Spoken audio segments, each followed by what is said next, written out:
the watchful eyes. So, Megan had been looking forward to her solo retreat in the countryside for months.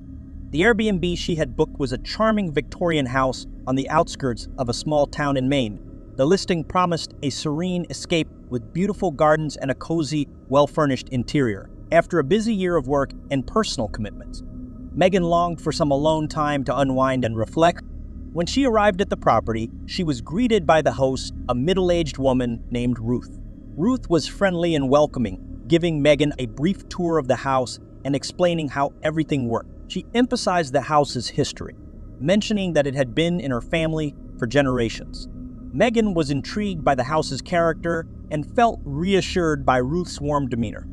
The Victorian house was as charming as the listing had promised, with its antique furniture, elegant decor, and large, arched windows.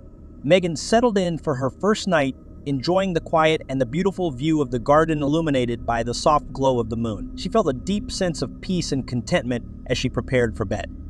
That night, Megan was awakened by a strange sound, a soft, rhythmic tapping that seemed to come from outside her bedroom window. The tapping was faint but persistent, like someone gently knocking on the glass. Megan tried to ignore it, convincing herself that it was just the wind or a tree branch brushing against the window. However, the tapping continued, growing louder and more insistent. Megan's curiosity got the better of her, and she cautiously got out of bed to investigate. She peered out the window, but saw nothing unusual, just the dark, quiet garden. The tapping stopped abruptly, leaving Megan feeling unsettled. The next morning, Megan mentioned the strange noise to Ruth, who brushed it off as a likely branch or perhaps an animal. Ruth seemed unfazed, but Megan couldn't shake the feeling that something was off. Despite the unsettling experience, Megan decided to stay and enjoy the rest of her retreat. As the days passed, Megan began to notice other oddities. The house seemed to have an eerie atmosphere, and she felt as though she was being watched. She would catch glimpses of movement out of the corner of her eye but could never identify the source. The feeling of being observed grew stronger, and Megan became increasingly anxious. One evening, as Megan was reading in the living room, she heard the tapping sound again, this time accompanied by a soft, muffled whispering. The sound seemed to come from the walls, and Megan felt a shiver run down her spine. She tried to ignore it, but the whispers grew louder, almost as if they were trying to communicate with her. Terrified, Megan decided to investigate further. She searched the house for any signs of intrusion, but found nothing amiss. The whispers and tapping continued sporadically, always when she was alone. Megan's sleep was disturbed by nightmares and the constant feeling of being watched. One night, Megan woke up to find her bedroom door slightly ajar, even though she had locked it before going to bed. The tapping sound was louder than ever, and the whispers seemed to be coming from inside her room. She felt a cold draft and saw shadows moving on the walls, even though the room was empty. Desperate for answers, Megan decided to confront Ruth. She called her late at night, her voice trembling with fear. Ruth answered, sounding groggy but attentive. Megan described the strange occurrences and asked if there was something she needed to know about the house. Ruth's response was chilling. She explained that the house had a long history, including several incidents of past guests experiencing similar disturbances. Ruth mentioned that the house had once been a boarding house, and some of the guests had never left. Their restless spirits were said to linger, seeking attention and communication. Megan was horrified but felt she had no choice but to finish her stay. The tapping and whispering continued, growing more intense each night. She felt trapped in a nightmarish situation, unable to escape the oppressive atmosphere of the house. On her last night, Megan barely slept.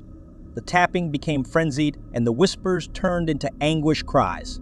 Megan felt as though the spirits were trying to reach out to her, their presence overwhelming and suffocating. She packed her belongings in a rush and left the house before dawn, feeling a deep sense of relief as she drove away. Megan never returned to the Victorian house, and the experience left her with a lingering sense of dread. The once charming Airbnb had become a place of nightmares, and the feeling of being watched remained a haunting memory. The unseen guest.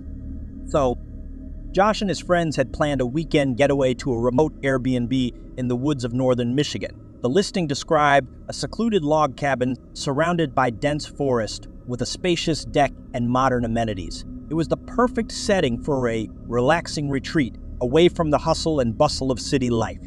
When they arrived at the cabin, they were greeted by the host, a young woman named Emily. She was cheerful and helpful, giving them a tour of the cabin and providing instructions on how to use the various appliances. Emily mentioned that she lived nearby and was available if they needed anything. The group was excited about their trip and eager to settle in. The first night went smoothly, with the friends enjoying a barbecue on the deck and playing games indoors.